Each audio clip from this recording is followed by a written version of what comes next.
Preparing to live stream the meeting. Huzzah! Wow.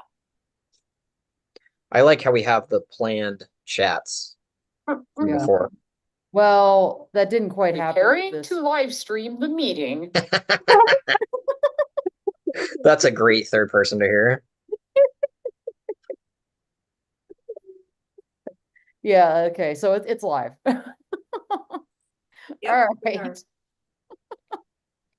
That's always good to see. So I'm gonna shut it now. I don't have chat looking at the chat anymore because I'm on my I laptop. gotcha. If you have it, that's good. Um, well, welcome in everybody who might be waiting or coming in.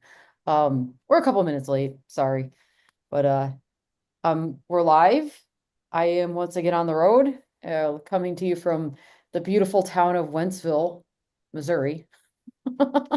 There is a GM plant here, and that's what I'm doing is a ride and drive event. So I will be on third shift tomorrow, which is why we had to do this today instead of Sunday, because we've had a good run of running these on Sundays. But I will be getting ready for midnight shift and not for Aurora chasing, which is sad. Which is different for you. Yeah. That's very different being up all night for a totally different reason. But that's neither here nor there. So welcome in.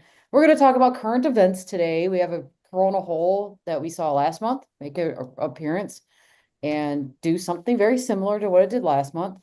And then we're going to talk about air glow, light pollution, clouds, all these things that happen at night and that can cause confusion in the groups as to what's aurora, how because clouds actually look very different with light pollution with moonlight on them, sunset, so we figured we'd do a quick run through of that.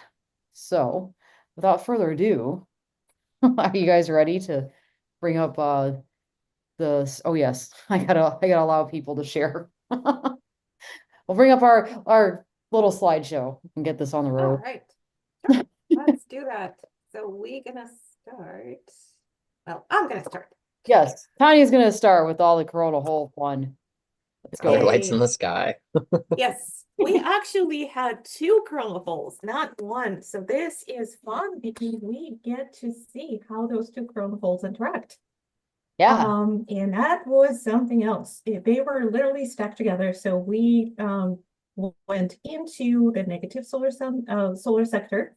And then we ran into essentially first coronal hole, and now we are feeling that the fast solar wind from the second coronal hole. And I haven't seen that before, but I haven't been chasing long enough, so I can't really tell you how they interact or how they what they look like. But apparently it created some nice show for Aurora because we got two enhancements in the solar wind.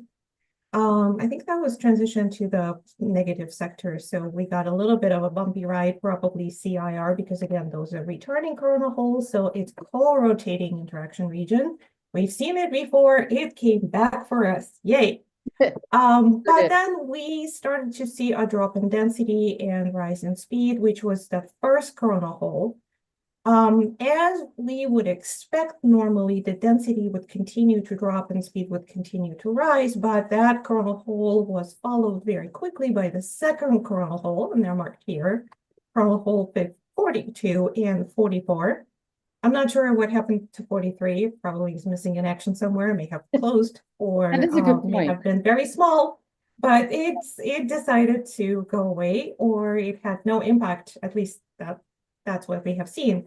But now we got, first of all, that nice sequence of one coronal hole, high-speed stream and co-rotating region, followed by the second one, created a sustained rise in the magnetic field. Kind of compress it from two coronal holes, you got a stronger one. And it was driving fairly nice aurora for quite some time. Actually, it managed to do it for a couple days in a row. Yeah. And of course, BZ was all over the place as expected for coronal hole. There is really no pattern there. But it was negative sufficiently to, again, create some nice shows.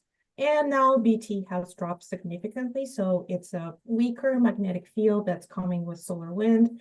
Can we see some nice activities with it? Yeah, but again, it all depends what BZ is going to do. And it's a nice speed, but when you don't have a magnetic field that's driving the show, that's riding with that speed, you mostly just looking at the sky with not much else. It's going to be interesting for high latitudes, but for lower latitudes, mid latitudes, we're going to take a look at the real-time solar wind and see what's going on now. But this is what we saw in terms of geomagnetic activity. Again, this is a plot that started on the 1st of May, really, when we transitioned to CIR, followed by fast solar wind, followed essentially by another CIR and fast solar wind. And you can see the transition to really just fast solar wind when BT dropped pretty rapidly. This is like, we're done. Yeah. There's something going on. There's clearly something going Yeah. on, and that's the fluctuating BC that's driving some activity, but it dropped off significantly, at least up until recently. But I think should we go to that now? Yeah, go ahead. Yeah, probably. So let me share a different screen. I'm just going to stop sharing and I will go to my other favorite screen. So as you know, we love the Glendale app, and it is really interesting to watch what happened with Coronal Hole and all the pictures that were popping up last night, because it was fairly clear, at least in the upper Midwest. And then the torch of the auroral torch was passed on to the southern hemisphere that went into the night as we had we welcome sun again. So at this point, there is some geomagnetic activity happening, clearly. Whether or not that's going to be sustained, that's a big question, because right now, again, it's a fast solar wind, so speed is really high. I think we hit 800 at some point, but we're upper 600s to 700s, so that's pretty decent. But we just don't have that much strength anymore. We had much stronger magnetic field coming in with solar wind. BC was, I think, BT at least was 10 to 15, and then BZ was all over the place, but they had some wiggle room. Right now, we don't have it. But even small enhancement in the solar wind, so elevated BT combined with even marginal BZ can drive some activity. So we will see, but for tonight, we're probably looking at definitely high latitude aurora, maybe substorms visible for mid latitudes, but that's going to be sporadic and it's going to be very difficult to predict ahead, more than, again, 2 to 3 hours ahead of time. So that's where we're at. There is a possibility, but will I tell you when to go out and where to go? No, not really. If you're willing to stay up all night and watch it, and again, watch the Glendale app, because it does tell you when the next activity is likely to happen, you will greatly improve your luck. All right, so that's where we at. Yeah, that's where we're at with our current news. So I guess we can go back to Do you want to share that? let's see if I can share it here. Let's see. Let me see if I can guess we'll do screens and then I will. Oh, I can do that. I can drive for you. Okay, do that. Do that. Yep. It might be easier. Might be easy. You've seen that a lot than I Let's do. do it. I always mix Okay. it up like I did last week. Sure. So now we're going to talk about other sources of light in the night sky. This was something that Justin brought up in the chat last week, and we thought, we should cover it. I'm not sure if we covered it. I don't think we ever covered AIRGLOW. I think it was one of those things we were going to cover, and then we just didn't. So now we're going to. So we'll go to the next one. And AIRGLOW. So there's day glow, night glow. Day glow, I'm just going to kind of read it and then talk about it. Nitrogen and oxygen absorb sunlight, emit either same or different color, but you can't see it because it's light out. Kind of like, can't see aurora when there's light out. So, but night glow is chemiluminescence. And I like your Glow in the dark stick. That's probably the best example of that. And this is where it gets confusing for people, because it glows the same colors as aurora, except you'll see that we have an additional element in there, sodium. which glows a yellow. So that's something that you'll see different with AIRGLOW is you'll have sodium, different oxygens, and molecular oxygen, which is blue. Occurs between 85 and 95 kilometers up, so 53 to 60 miles, and increased intensity during solar max, which you'll see like this picture right here. This was out in Silverton, Colorado. I use this one a lot for AIRGLOW because it's a really good example of it. And it's got the Look waviness. at the gravity waves. Yeah, the gravity waves. And that's very indicative of AIRGLOW. Like if you see this type of patterning, that's AIRGLOW. It's fun to see. I mean, you can't really see it because it's real faint. Because it's very diffuse and it's very kind of like wispy. And I think that's the main difference between this and Aurora is that it just never, like it doesn't have the structure that Aurora has. Like it never does. Even in like this, where you have gravity waves and it looks pretty zebra stripey, it's still not, it doesn't have that structure. So that's AIRGLOW. I have several examples of this in the next couple slides, so you can kind of see the difference in how it's never like Aurora, it's never the same. So it changes all the time. You'll have some nights where you'll have like a crazy green. There's one night in particular that I remember very well because I was sleeping on a rock and I woke up and the whole like landscape had a greenish tint to it. So I took a picture and the sky was like green. I mean, but you couldn't really see it, but in the photo, it was very, very, very green, and it was just AIRGLOW. It just took up the whole sky. So sometimes it can kind of tint things for you, but it's doesn't happen all the time. Mostly it's diffuse like this. So we can go to the next one. We'll talk about some more pictures, unless you have anything to add. Well, well, maybe just a little bit, but think Yeah. about the difference in one is a chemical reaction because sunlight and energy that's coming in, sometimes sort of tears molecules apart, and at night when they finally recombine, because there is on the night side there is really no light to do that anymore, so they can recombine. That process emits the light, and that's what we see as AIRGLOW. Problem is, it's the same molecules because again, it's the same atmosphere, so the glow will be similar in terms of it's green and red for oxygen. There's some molecular oxygen that creates blue, and that's a little bit more rare.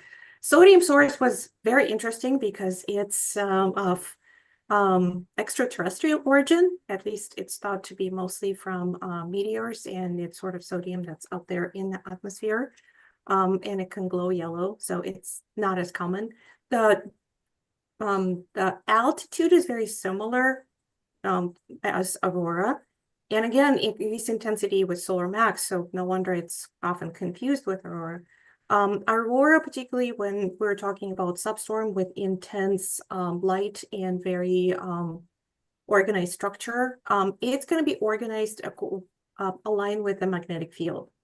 So if you see something that's running in all directions, that's not Aurora, that's likely AIRGLOW. And if you know where your north is and you see something way in the south, unless it's intense activity, chances are you're looking at AIRGLOW as opposed to Aurora. Yes, good point. I guess another way to think of it is like neon signs, because that's another this type of reaction. It's like the glow. Yeah. Well, neon signs is really more electrons that are zipping through the gas, so that's more that's Aurora. excitation. Yeah, that's Aurora, as opposed to the glow stick that you break and start chemical reaction and a glow. So that's the night glow. That works. Yep. We're just taking pictures of glow in the dark sticks and neon lights. Nothing else out there. I knew those were the coolest things I could see as a kid. Still true as an adult. I mean, it's just neat. All right, All right. The next one. All right, so we got some more examples here. Actually, the one on the right, it's Crisp Point Lighthouse, so this is the same but different views. You can see the yellow in that one, actually. So if you talk about yellow, that one's got yellow in it.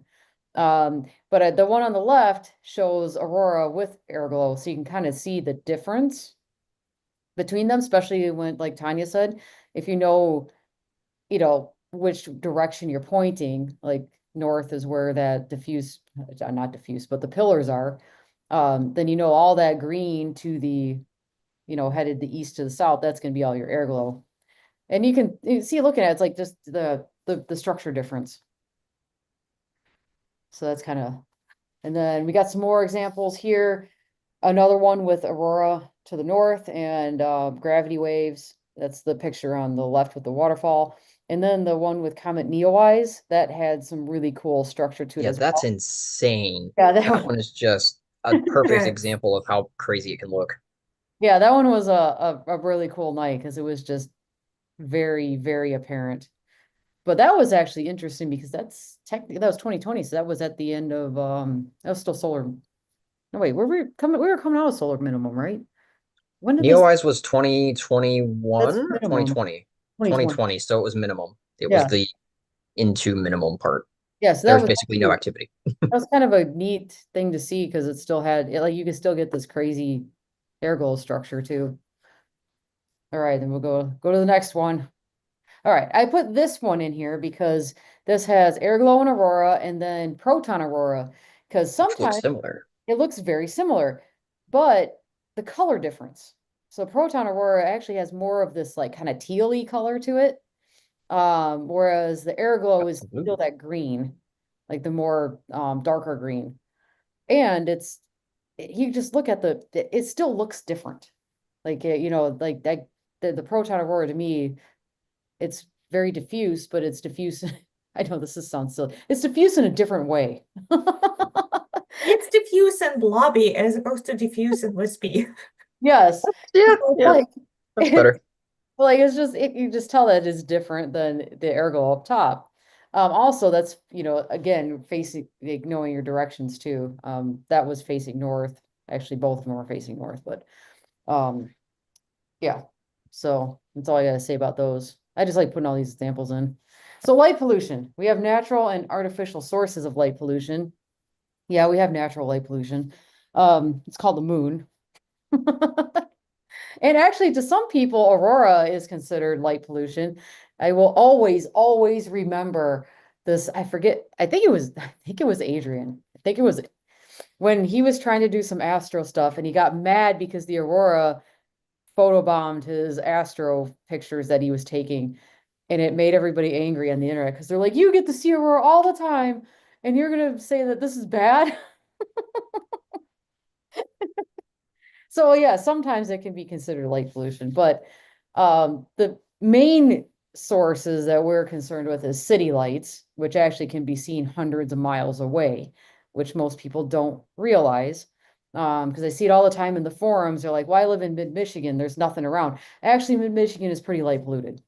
It's not until you get north of, gosh, Gaylord, which is like darn near the top, where you start getting into more of the darker skies. It's just it just travels and it travels. And I'll bring up a light pollution map in case nobody's seen that. But what things that we're also seeing are grow houses, which are popping up everywhere, it seems. And they emit like a purplish pink color. So for especially on these cloudy nights, that purple color will just spread because the clouds kind of act like a big softbox really, and they bounce light off. So it really becomes an issue. So watch out for those. And I think you can find some of them on Google Maps because you just look for different companies. I wish there was like more of a definitive list that you could get, but they're popping up everywhere. Um, Residential lighting, I notice a lot of farms, like out in the middle of nowhere, but they love these LED lights that are as bright as the sun. And it's like, I don't know why. I don't know why all these, like, why you have to have everything lit up so much, but that's a thing. Oil rigs. This is something I noticed up in North Dakota. Because on the light pollution map, you'll see in North Dakota is like dark, except when I drove through it, I'm like, what is this? Like, these oil rigs emit a lot of light. Um, so that's be mindful of what area you're in, what kind of industries coming up, because some of this stuff is relatively new, compared to when the light pollution maps were done. So I know North Dakota is like the next big oil place, I guess, what I was reading about. So that's why they're doing a lot of that up there. Then we have infrastructure, like bridges and things like of that nature. And then I mentioned moonlight. I'll say this, so the picture here, this is Joshua Tree National Park. And it's the one part, I love this rock, but it's in the cruddier side of the park because it has the light pollution from 29 Palms and I forget the other city, but it's getting built up more and more every year. So every time I go to Joshua Tree, the light pollution's worse. And you can really see it in this one. And the other reason I like this picture is you can see how it lights the clouds underneath. So this is like the telltale sign if you got light pollution because it's coming from the ground and it underlights the clouds. It makes for kind of a cool effect, but that's something to keep in the back of your mind because Aurora will always be above that. Yeah, so if you're seeing it below and you think it's Aurora, it's not. It's going to be your ground source. Okay, let's go to the next one. So here's some more examples. I have the Mackinac Bridge. You can see the clouds on the left. It is being illuminated by the lights of the bridge. Again, underlit clouds. But the one on the right, this is underlit clouds by the moon.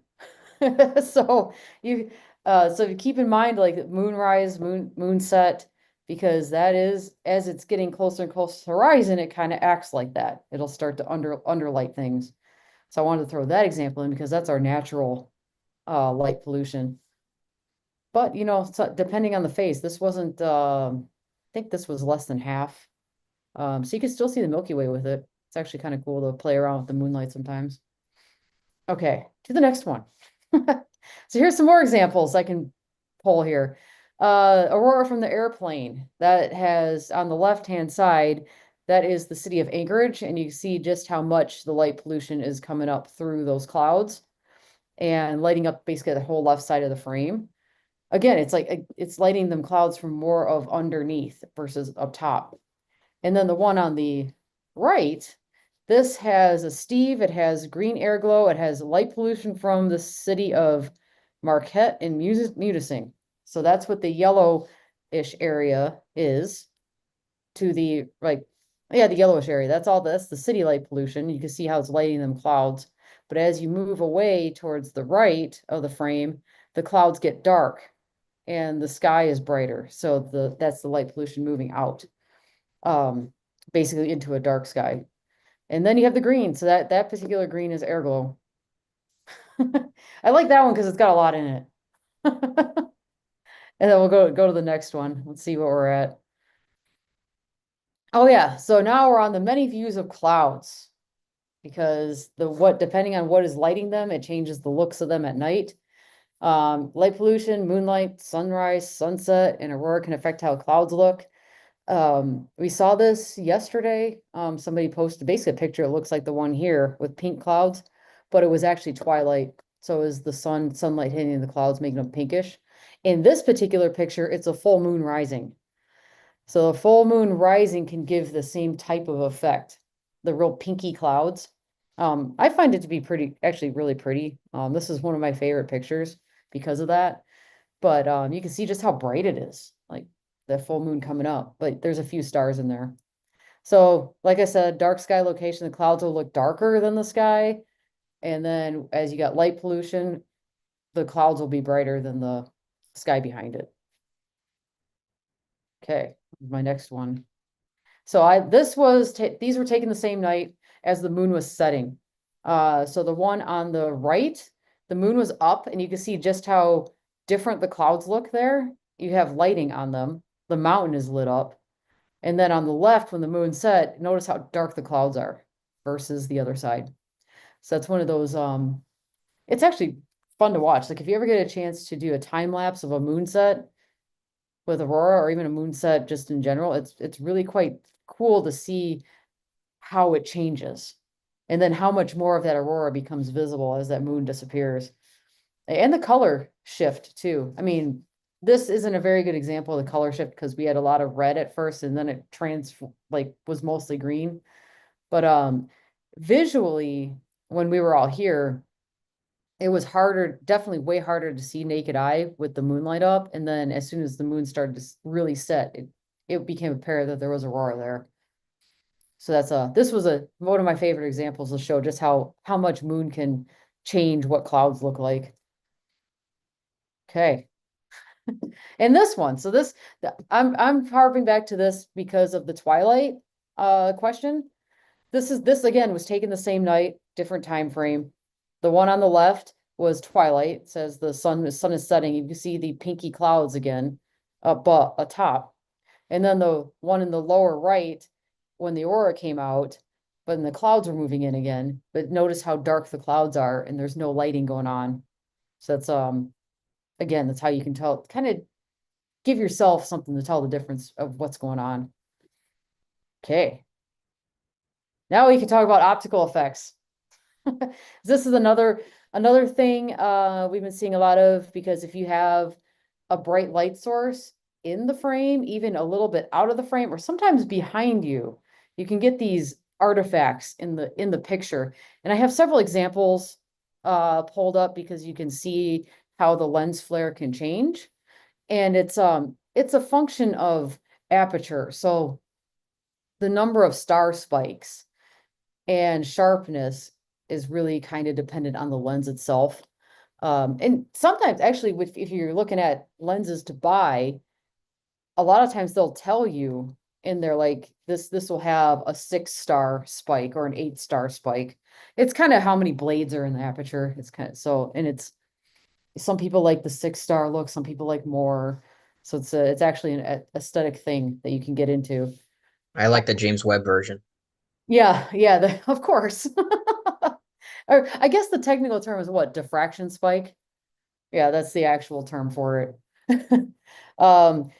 And then we're going to talk about some read noise and color noise and just some quick examples, because underexposing something too much or over processing, and even just resolution of the camera and over processing, you can get false color in it. A lot of times it's green, and a lot of times it's green on top of a cloud. And then you're thinking it's aurora, but it's not.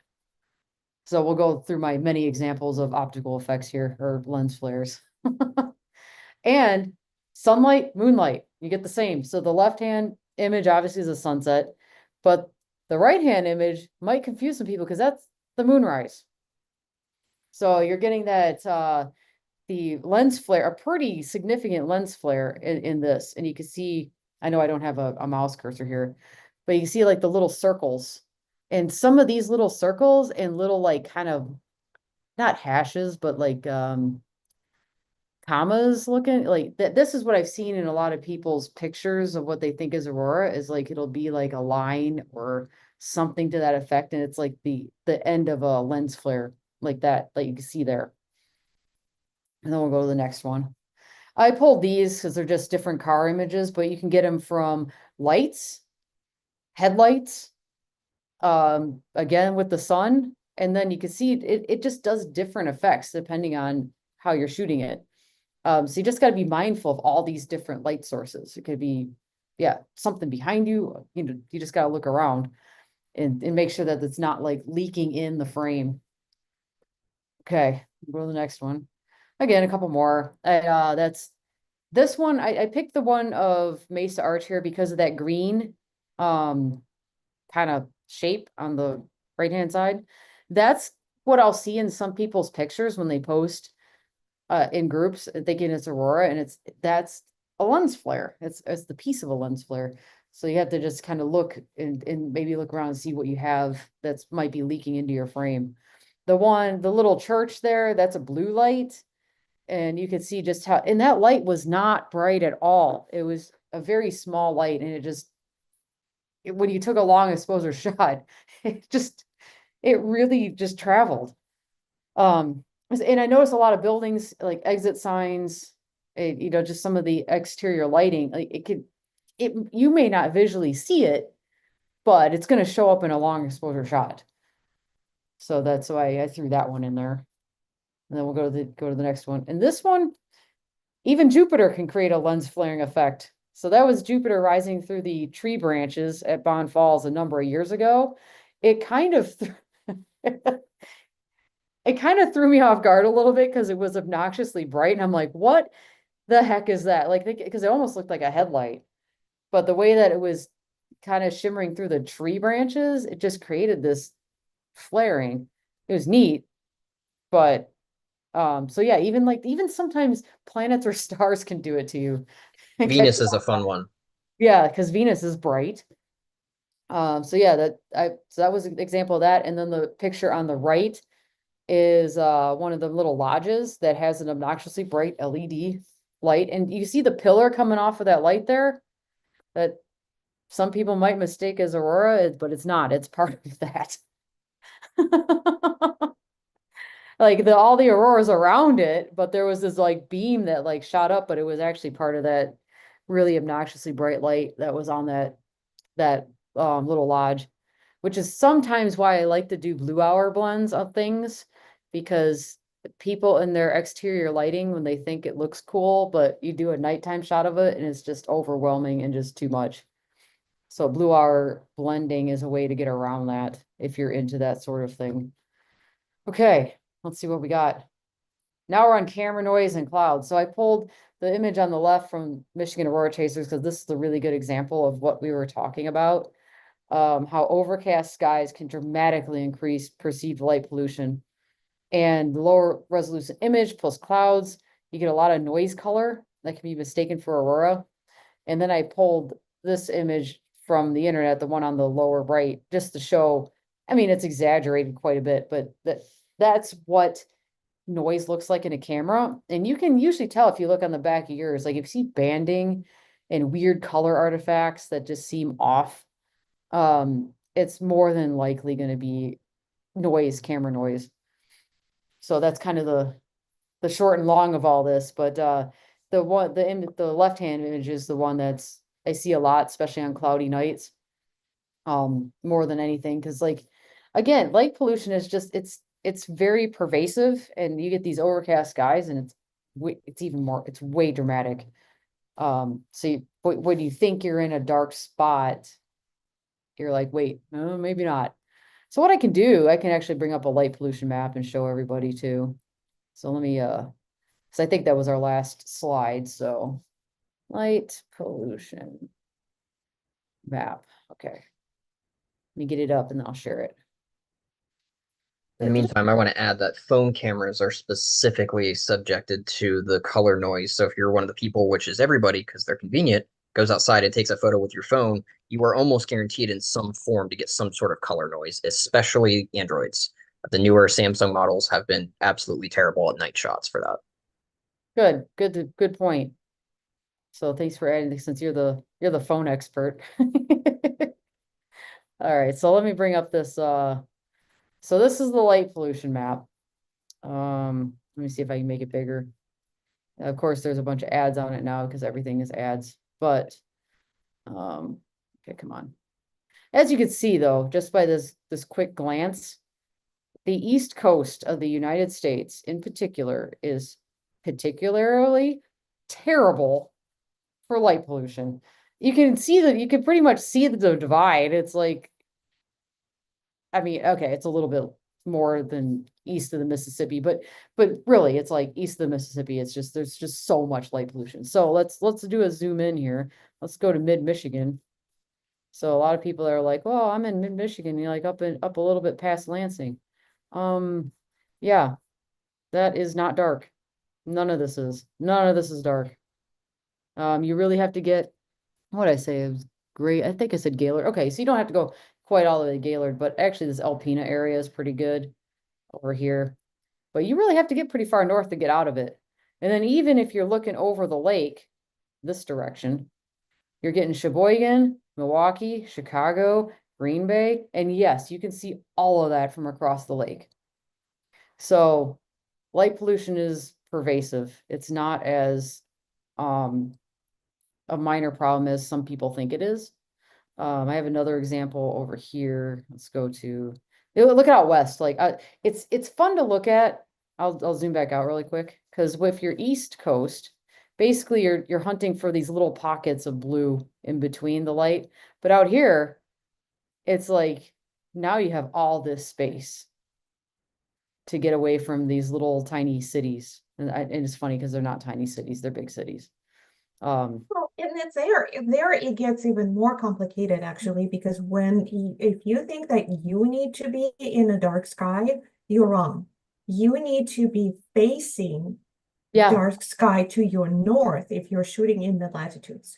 Because if you are in the dark sky, but you have Las Vegas yeah. uh, to Not gonna do the that. north of you, you're done. You're just gonna be shooting Las Vegas. Yes, you ought to be up here. But Well, I don't know, because if you zoom out and see what's going on, because dark sky, the darker it gets, the more, yeah, and I think that might be a good spot. But the yeah, darker it gets, the more likely you're going to pick up something that's farther away yeah, to the north of you. So it gets very tricky. And when people say, well, I'm in dark sky and what I take a picture of is Aurora, well, to the north of them or to the south, if you are in the southern hemisphere, if there's something bright sitting there, like a strawberry farm, yes, you're done. yeah. You're gonna get that instead. But I didn't put this in the show, but I actually was over here one time. It was like Big Pine or Lone Pine area, and I was shooting over this direction, and you could actually pick up Las Vegas. It was like I was like I just couldn't, that's far away, kind of far away, and you're picking it up. I do remember at one point, like Vegas, they said they wanted to make like the Luxor casino or something. They wanted to beam a light out of it that you could see from space. And I'm glad that never came to be a thing. Um, but there is a lot of weird things happening in the world. Like they want to put ads in the sky and these weird, I don't know. I mean, I hope this stuff isn't real, but it's like there's only so much you can do with commercialization of things. All we can do is just hopefully educate and be like, this doesn't have to be this way. It's very the one of the common misconceptions about light pollution is that it's safety. Like the brighter it is, the better off you are, the safe you are, and that's just not true. Like you can actually see better when you don't have things glaring in your eyes with the like you can do like the International Dark Sky has a lot of like they call night sky friendly lighting, and it basically directs all the light down and not up and over. And you can see really, really well with that type of lighting throughout a whole city, versus these bright LEDs that just blind you. But getting that across to people is hard because they just don't understand. I mean, we've grown up, we're a couple generations in with electric light. So there's people that have grown up in cities that have never been out of a city. And so they just don't know that, this is a thing. So a lot of it's education, and then some of it's just implementing it, which can be hard to do because, you're dealing with government agencies and cities and things like that. And, they don't want to spend money. But out west has been doing a pretty good job with it because the International Dark Sky has been around since 88. And they saw this happening, like what happened on the East Coast, and they got involved and tried to, educate the cities as they were expanding that, hey, we need to keep control this light pollution. So cities like Tucson, Arizona, you can see the Milky Way from, which is really cool. It's just proof that, if you do lighting correctly and you don't have to turn it off, you can preserve a lot of this night sky. So there's my little my TED talk about light pollution. Well said. Yeah, very much so. And it gets really tricky with dark sky and clouds, because again, if you're looking at your northern horizon or southern horizon and looking for aurora, and if there are clouds there, and those clouds are picking up light pollution from the city that's somewhere north or south in that area, that's what you're gonna be taking picture of. So it doesn't really matter what kind of sky you have above your head. What matters is what are you shooting into? Yeah. Yep. That's the key takeaway because a lot of times we are dealing with mostly horizon type aurora. So, it's as much as we all want another big show again where it's all overhead, it just doesn't happen all that much. So, so you got to be mindful of what you're shooting into. We are coming up on the anniversary of a particularly good one. So, you And know, I'm sure Sun's gonna celebrate by taking a well-deserved break. yes, Yeah, as probably. if that's not what it's been doing for months now. Oh, more of that won't hurt. All right, let me see if there's any questions that we're missing. Oh, real quick, I'm gonna show off Justin's photo that I have that he sent me, Oh, just good. showing off the many different displays of AIRGLOW with the Milky Way and Aurora all at the same time. Yep, that's an excellent A little bit example. of everything. Facebook Oh, really wow. destroys the quality here, but And I guarantee that little light bloom on the left-hand side, that's probably Thunder Bay, because this is oh, here, yeah, up in the Kimono. Actually, it's probably two, because it's considering this is a pano, because you could get, let's see, there's Houghton and Marquette to the south-ish, and then there's Thunder Bay. So I think there's two sources, like the very extreme left, like extreme left of the image, like over there, that little thing, and then that yellow before the Aurora. I think so those are two different cities of some sort. My guess, Marquette and um Thunder Bay. But yeah, that's really awesome pictures. That shows it really well. Airglow, Aurora, Milky Way. all in one. All of the above. And you can see the difference with the like the just how structured and not structured things are. So The white bubble is Holton, according to Justin, okay, perfect. I know there's a if few. I'm saying that right. Yeah, there's a few sources of light pollution up there. Not many, but there's a few. So you gotta be aware of them, depending on where you're at. So let's see, is there any more that we're missing? It looks like just commentary. I'm always love the commentary going on. Exit signs are the worst. Yeah, it is because they're you Gotta make don't sure they're visible. sometimes you don't even realize they're there. Like you're so far away from a building and you're like, what is that red? It's so crazy. But I mean, we could go on a tangent about red lights, because this came up at the Dark Sky Festival, because red lights are popular to use with Mhm. astronomy events because it doesn't ruin your night vision. It However, sure ruins photos. it for photography, it's a problem because red is very hard to get rid of. I mean, if you know how to use channels and how to rebuild color into an image, you probably could get rid of it, but it's hard. So a lot of photographers actually prefer using the white lights because you can correct for that easier than the red lights, but that's another kind of debate and situational thing. Usually if you communicate with the people that are around you, you can avoid all of it. So it's just, an exercise in communication, being aware that other people are there. So that's it. There's my secondary little TED talk. I like how Yeah. he's like, I think I don't remember, LOL. He's probably right. It's like there's only a few cities up there. And I think that's what, a 360 panel. So well, all my directions are kind of, because the north would be where that Aurora was, but to the, yeah. Yeah, I don't know. I'm getting disoriented. Pick a city, pick one of them. It's one of those. And Janelle has an excellent point that just Yeah. driving around a little bit can get you to a totally different sky, and it's all about how many stars you see in the sky. Yeah. So that's basically how you can tell what type of sky you have, and there are examples of little scale, and they go by, can you see a Milky Way? Yep. And then we had a question about explaining what a gravity wave is. Do you want to take that, Christian? Do you know what a gravity wave is? I don't know how to describe it.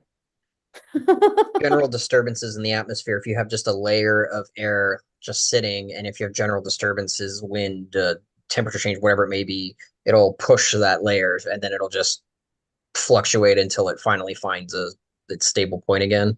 But it's usually from our perspective, it looks like it's just a permanent, like you have an under wave and an over wave, but it's the sky fluctuating back and forth, going back into a single one layer, basically. I like just calling it a wave because that makes it easier, but the actual legitimacy behind it is a little more harder to explain. Okay, that's close enough. Same with air glow. Like again, it's just a layer of air. Doesn't really matter if it's clouds or whatever it may be. Just moving through. Okay. Yep. I think that was the last comment that I saw, so yeah. So hopefully you guys got something out of this. Now you know what to look for when you're out there. And look at your images and see, basically just be aware of where you're at, look at where you're on a map, like what cities are around you. If it becomes too much of a problem, like Janelle said, just drive somewhere else. It's if you can. Obviously it's easier said than done sometimes. Especially when you start getting all these farms in a row that have really bright lights. But it is what it is. It's the world we live in, so we have to deal with it. But on that note, we can probably call it a night, and we'll try to think of something for next week. Maybe we'll have something to talk about. Maybe not. Or if not, we'll pick a topic. I think we can. There was Worst case, we could do like a May 10th anniversary yeah, that's thing. true. Like the last time we saw some, no, it's not the last time. We actually had a couple Next to last time. we had a couple good shows last year, so it's not a total last time we had something good. Had two good occasions in October. Yes, I always go back, that one week in October was really good. Yeah. Even the 8th was pretty good. Yeah, the Oh, 6th, yeah. 7th, 8th, 10th, that whole week. I know I lost a lot of sleep that week. So now I'm gonna lose a lot of sleep for a different reason that I don't really. So It's not as fun. what would you repeat? Would you repeat May 10th, 12th, or would you repeat October week? Oh, that's Oh. rough. Oh. Yeah, I don't know. Mm, Could I Both? change locations? fair. Like I really wanted I to was more prepared in October, that's for sure. Yeah, I really wanted to go to Utah for that October 10th, but I, Mhm. couldn't.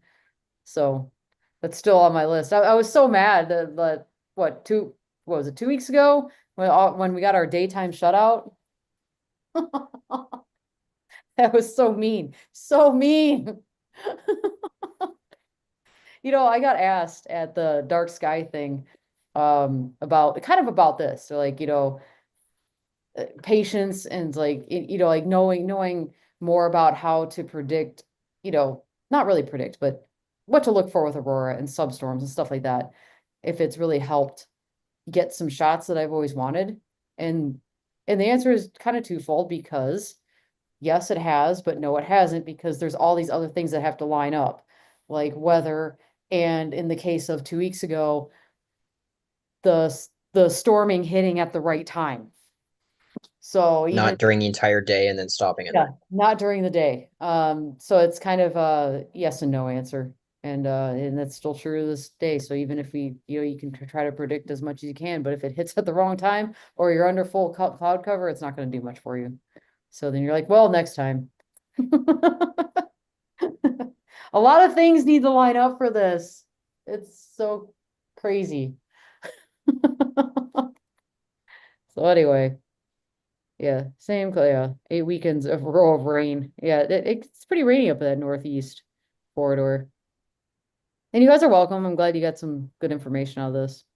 So we try our best. It's our goal here. Vacation.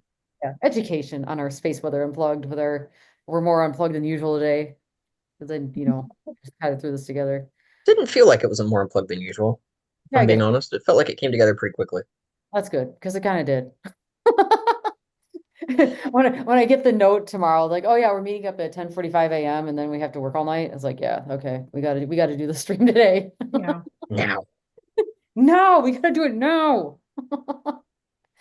All righty, well, we'll let you guys get some sleep, and if anything happens, we'll be sure to update. Maybe we'll get something cool happening. If not, but once again, send us questions or suggestions. Like this was Justin's suggestion last week, so if we get another one, we'll do another one on the next stream.